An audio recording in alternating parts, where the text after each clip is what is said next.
Guys, welcome to Better Bachelor. This is Joker with a face for radio and a voice for print. Tonight, we're going to talk about the love loop, the endless loop that women are putting themselves on in the dating market. And it's why long-term relationships pretty much have crashed and burned. And it's why a lot of us guys have gotten out. Here I have a post. It's from Reddit. And it's a woman that asks the question, what's it feel like to be in love in a healthy relationship? And let me get recording on this. And I think this is 50% society and 50% not raised well. And so people don't know what it means to actually fall in love. But I have an article I'm going to read to follow up with this. And then I also have a little bit of information from the Greek love, because the Greeks had 8 different, some say 7, some say 8. They had 8 different words for love, but they have different meanings behind all of them. I think we're in society today, we're stuck in like 2 of these, and we're not moving past to the long-term endearing love that makes relationships. But let me get reading. It'll all make sense here in just a second. So we have from the girl's survival guide on Reddit. It says, how does it feel to be in love in a healthy relationship? She says, hi, lovely ladies. I'd love to hear about your views on love. More specifically, how does it feel to be in love in a healthy relationship? I've been seeing this guy for a few months now, and I'm so lost. He's kind, caring, smart. We share similar values. I honestly can't think of anything bad about him. I enjoy talking and spending time with him. I'm also attracted to him, even if he may not be conventionally good looking. In other words, he's good looking, but he's just not the best of the best, probably. I have affection for him, but I don't know if I'm in love. All I have to compare my feelings is to my one relationship that barely lasted a year. It was very passionate, and I was completely obsessed with him. It wasn't the whole roller coaster thing, or it was the whole roller coaster thing, and it definitely wasn't the healthiest. Healthy roller coaster, but she was obsessed with him. Why? Because he didn't give her the time of day, because he stayed a challenge to her, and he didn't do it on purpose. He probably just really didn't care about her, and so she felt like he was the guy to catch. She continues on. This time, it's the complete opposite. I feel very calm with him. He treats me so well. However, I'm missing the excitement. I don't get the butterflies in my stomach, and I'm not constantly thinking about him. Shocking. The tingles, the butterflies, that's all it is now, is a chase for that. And then when it goes away, they chase it again and again and again and again, forever. That does not last in a long-term relationship. Period. End of sentence. The end. That's it. It is a brief, physical, strong attraction between two people. It goes through the desire phase and the intimacy phase and the attraction phase, and then it settles into love. See, the thing is, what she talked about before wasn't love. It's not love.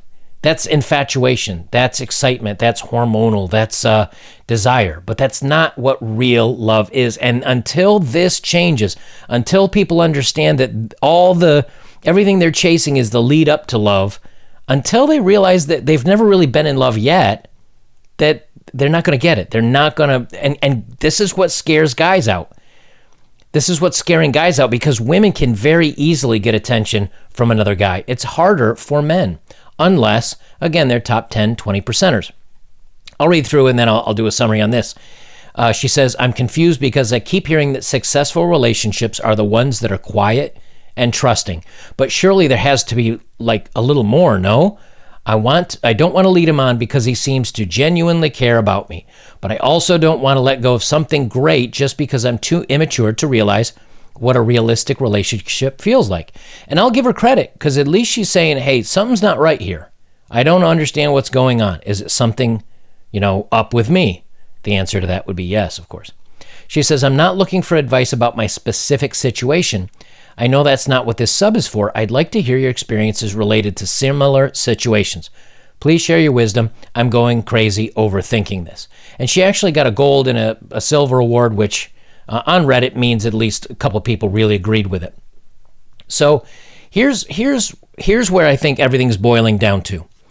and I've said this a couple times, but it's when you look at your dating market value, for men, it's, it may be height, might be part of it. Could be just, and the only reason I always toss in height is because women seem to put 6 foot on all their dating apps all the time. And of course, tall, dark, and handsome has been a thing since forever. But if he's tall, if he's attractive, if he's athletic, if he's got good finances, and he's got a fun personality, he's kind of a scorer. He's kind of the apex predator, as it were.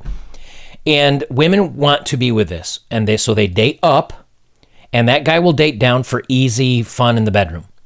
And what happens is this may last for a week, a month, a couple of months, and then he ghosts or he finds someone else because deep down in men's souls, in their DNA, it's kind of programmed in to be attracted to just women in general. Now, this can be overridden, I think, pretty easily in men, but it takes some effort. They have to really want to, and oftentimes they don't. So I think what happens next is, he decides to go for another gal. She searches around, she hooks up higher up again, but it's always the excitement of maybe this is the one. He's attractive, he's hot, he's this, he's that. And then it peters out, and then they say, well, I just want a nice guy. So they finally find themselves a nice guy like she did, and then they get bored because they are not understanding what real love is. And then what do? They break up with a good guy to go chase the bad boys again, and they end up in the same loop again, where lots of bad boys, they give up, they date a nice guy, he's boring. And I say nice guy, but I mean a normal, like mentally healthy, well-adjusted man. And it's too simple, it's too boring. There's no roller coaster, there's no danger, there's no adventure. It's just kind of 9 to 5.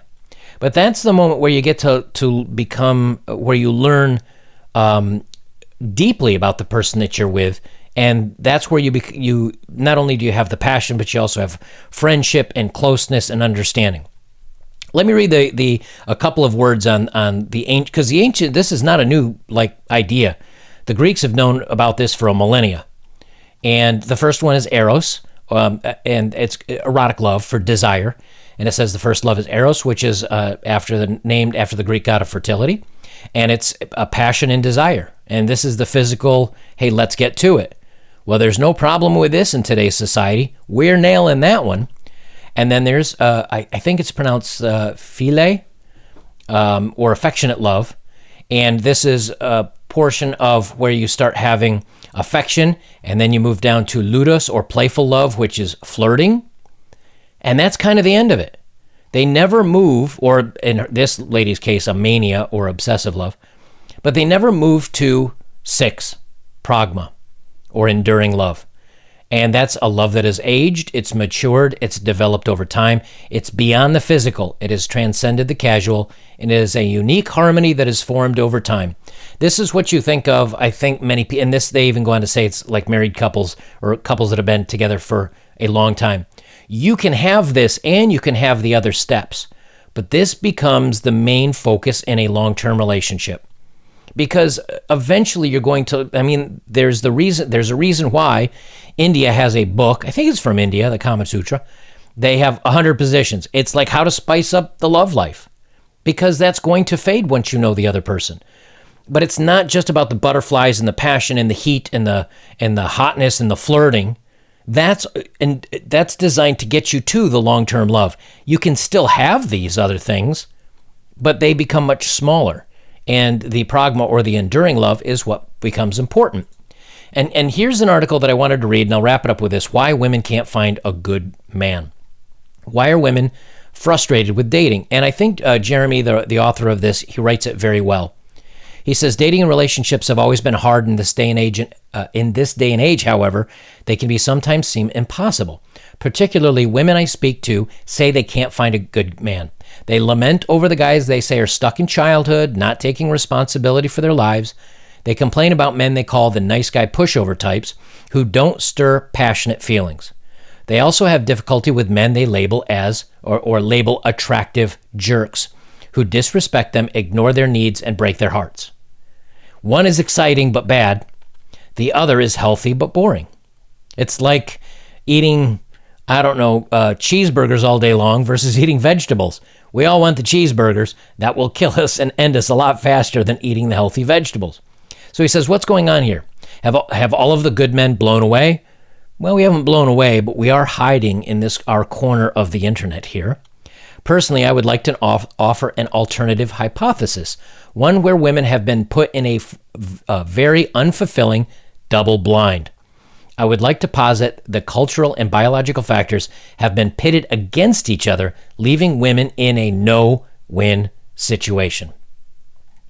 More than one kind of love. So they say, of course, there's lust, which is the physical desire. There's attraction, which is appeal, allure, and motivation to pursue and chase a partner. And then there's attachment, feelings of bonding around sharing a home, parental duties, mutual defense, safety, and security. And I'm gonna give my quick summary here because I don't want to read I'm gonna leave all these articles down below as always. But basically, what's happened is the first one, the desire is there. They latch on. The attraction's there. The flirting, the motivation, the excitement of choosing a new partner, that's there. But when it comes to attachment, that's not being shared anymore because it's not exciting. It's settling into a routine, learning about the person that you're with deeper and getting a more meaningful relationship. And that really is love. The rest of it is just hook up and desire and flirting and excitement. That's designed to get you to the attachment phase. But you see, attachment's not a benefit anymore. Women don't need men for protection. They have police. Women don't need men for income. They have their own income. Women don't need men for child rearing. They have nannies and babysitters. And sometimes at work, they have people that can look at them or look after them. And they don't really need a partner anymore. No one needs a partner anymore. You know, men used to have the woman for kids, and while she would raise the kids, he would bring in the bread, and you had a household. He would take care of all the manly things, mutual defense, safety, security, income, and she would raise the kids, raise the family. You don't need each other anymore. Defense and money and all these things, everybody can have them. We're in a society where it's no longer you need to pair up for that. So we never get to the attachment phase because everybody's worried about losing out on the opportunity for new desire, on the opportunity for new allure and attraction and the excitement. And so we never get to the attachment phase. But then what happens? Let me read what he says here. He says, the modern dilemma. Here I posit that at least some of women's frustration in modern dating can be explained through the double blind.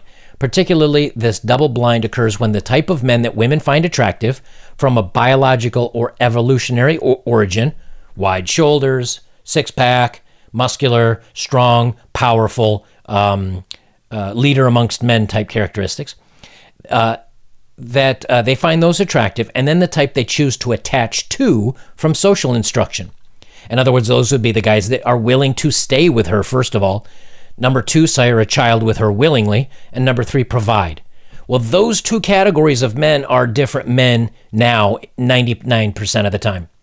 And women keep chasing their biological evolutionary stuff of, ooh, he's so hot. And they only settle when they need to settle until they get an opportunity to chase after again. And this is where the divorces by women are between 60 and actually now up to 85% in certain countries. Women are filing for that divorce. Why? Because now they can have the money, have the security because of society, and still go get the new fresh tingles and excitement. They don't need the guy anymore. But given these special social instructions, women are motivated to choose men for how well they mesh with their life plans, goals, and ideas, which is long-term love. Essentially, then, some women to choose to attach to men who are cooperative, agreeable, supportive, and often take the lead in areas the woman finds important. From a cultural standpoint, men who are categorized as disagreeable or opinionated or who expect women to acquiesce may be considered unappealing as attachment partners. But those are also the guys, I'm getting ahead of myself. Let me just read what he says. Unfortunately, however, many of those culturally undesirable male traits are similar and overlapping with the traits that are biologically attractive.